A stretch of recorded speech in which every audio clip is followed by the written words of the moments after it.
baga kayo sa pangalan ni Pablo. Sa makatwid mga kapatid, ang naisin ng Diyos para hindi tayo magtatalo-talo, magkaroon tayo ng iisang kaisipan na isulong ang gawain ng Diyos. Habang ang mga misyonary naman ay ginagampanan nila ang kanilang tungkulin bilang isang misyonero. Sa kasalukuyang panahon mga kapatid, marami tayo nakikilala ng mga pastor na pumasok sa call center. Bakit po? Wala na silang makakain. Nabanggit po ng ating pastor nung last time nagsalita si Pastor Jeremy, sabi niya, ang mga ikapo ay hindi na ibinigay sa mga Libita, kaya ang mga Libita nandun na sila nangangalakal, nandun na sila nagtatrabaho sa bukid. Bakit? Wala nang sumusuporta sa gawain na misyon. Kung mayroon pong strife, kung may pagtatalo-talo, mga kapatid, hindi uusad ang gawain ng Diyos. Ngunit ako po ay nagpapasalamat at nagpupuri sa Diyos sapagkat ang gawain sa Anangka Kapulang Kristiyano Fundamental Baptist Church ay lumalago sa makatwid. Lahat ay nagkakaisa. Walang pagtatalo-talo. Kung walang pagtatalo-talo sa gawain ng misyon, ipagpatuloy natin. Ipanalangin ang mga misyonero, suportahan ang mga misyonero, at gawin ang inyong tungkulin bilang sending church sa inyong mission. Hindi lamang po yun, magkakaroon po sila ng verse 1 to 3 sa 1 Corinthians chapter 3, verse 1 and 2. Ang 1 Corinthians chapter 3, verse 1, ang sabi niya Apostol Pablo, at ako mga kapatid ay hindi makapagsalita sa inyo tulad ng mga espiritu na nasa espiritu, kundi tulad ng nasa laman, tulad ng mga sanggol kay Kristo. Kinakandili ka kayo sa gatas at hindi lamang kati, sapagkat kayo'y wala pang kaya noon, wala pa ngayon, paman ay wala kayong kaya. Ibig sabihin nandoon yung imura ay maturity. Hindi lamang mayroon silang pagtatalo-talo, kundi sila rin po ay immature. Hindi lumalago sa gawain ng Diyos. Bakit hindi lumalago? Pagsasapalan po yung pag-attend ng prayer meeting, pag-attend ng mga gawain ng Panginoon, nandoon pagpapasalapalan. Pupunta ba ako sa gawain ng Diyos? Oo, hindi. Pag natama sa oo, pupunta. Pag hindi tama sa hindi, bahala na kayo dyan. Walang pagkakaisa na isulong ang gawain ng Diyos. Mayroon pong buhay na karnal. Nasa verse 3 at saka verse 4. Ang sabi niya, sapagkat kayo'y mga laman pa, sapagkat samantalang sa inyo ay mga may paninibugo at may mga pagtatalo-talo, hindi ba kayo nasa laman at kayo'y nagsisilakat ayon sa kagwalian ng tao? Sapagkat kung sinasabi ng isa ako kay Pablo at ang sa iba ako kay Apolos, hindi ba kayo'y tao? Ibig sabihin sila po ay lumalakat ayon sa laman.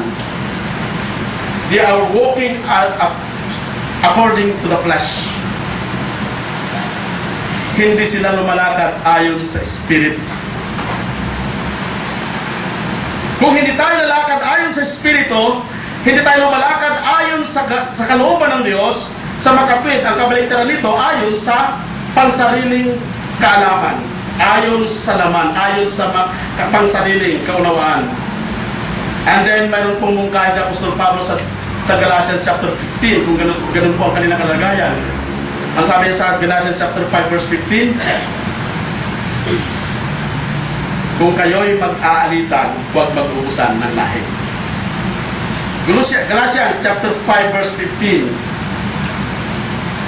Itong sabi po niya sa carnal man. Sabi niya sa verse 15, ngunit kung kayo-kayo rin ay nagkakagatan at nagsasakmalan, magsipag-ingat kayo at baka o na baka kayo ay mga glipulan sa isa't isa. Mga kapatid, there is danger. Mayroon pong danger. Kung ang religious belief po natin o kaya ang ating gawain o tayo po mismo ay mayroong pagtatalo-talo. Hindi lamang individual, kundi tayo po bilang isang iglesia ng Diyos.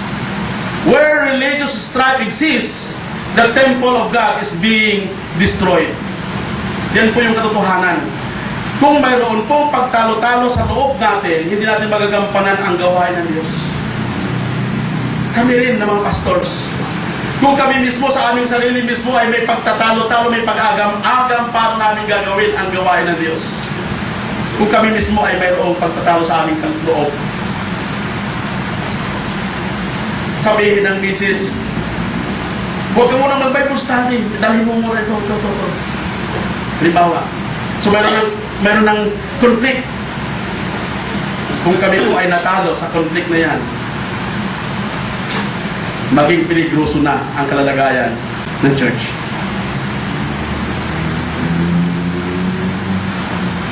Where religious strife exists, the temple of God is being destroyed.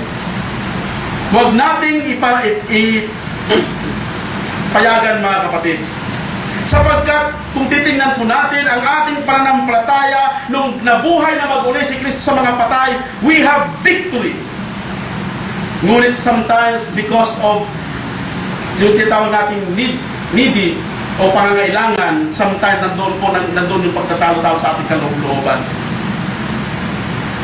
Kung hindi natin taglay ang pananalig na tunay sa Panginoong Diyos, maaari tayong tumalikod sa gawain ng Diyos. At kung ikaw ay tumalikod sa gawain ng Panginoong Diyos, ikaw na ay kaaway ng gospel. Where religious strife exists, the temple of God is being destroyed. Maraming mga churches of today na nagkaroon sila ng pagtatalo-talo. Kortina lang, kulay na ng kortina, pinagtatalo-talunan. Ngayon sana sila naroon na divide na sila. Hindi na sila maaaring mag-friendship sa isa't isa. Dahil mayroon silang hindi pagkakaintindihan, mayroon na silang hindi pagkakaunawaan, mayroon na silang pagkabahagi-bahagi. Mga kapatid, huwag nating payagan na tayo mismo ay magkaroon ng pagbabahagi upang ang gawain ng Diyos ay patuloy na lumaganap sa mandako ng bansa, sa mandako ng daigdig.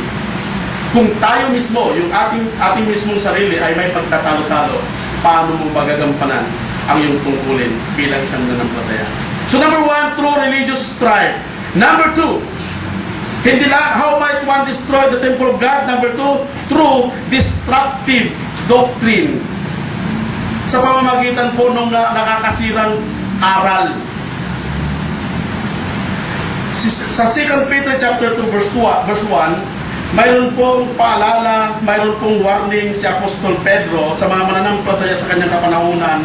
Binabalaan po niya ang bawat mananampalataya ng panahon ito na mag-ingat sa paglalaganap po ng false teachers at sila po ay pumapasok sa mga churches of today.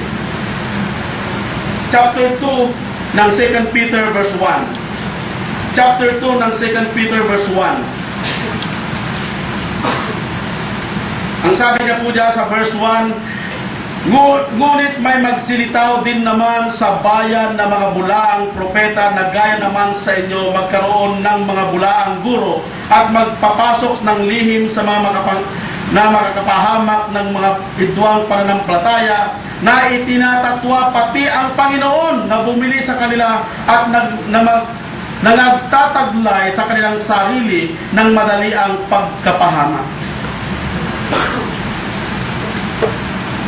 Habang ako po ay pumupunta sa isang gawain, kapis, mayroon akong nakasabay na tao sa aking side habang nakasakay ako ng series.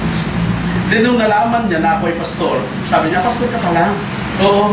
And then nagsimula na siyang nagsalita ayon sa turo ni Soriano. Sabi niya, si Soriano, ang galing-galing niya. Pero kung tutuusin, mga kapatid, ito po ay maling aral ang dala-dala niya. Si Apostol Pedro nagbigay po siya ng warning sa mga mananampalataya na sabi niya, mag-ingat kayo sa bulaang mga teachers. Bakit po?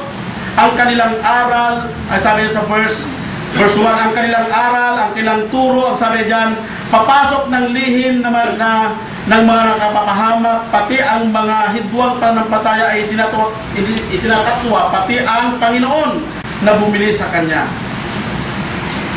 Bago po kami pumunta dito sa Capiz, siyempre sabi niyan, punta tayo sa bayan. Hindi, punta tayo sa bayan. Pagpunta namin sa bahay, nasa lubong namin yung mga nakakurbata. Kurbata. Yung nakangaganda nila, ang gwapo nila.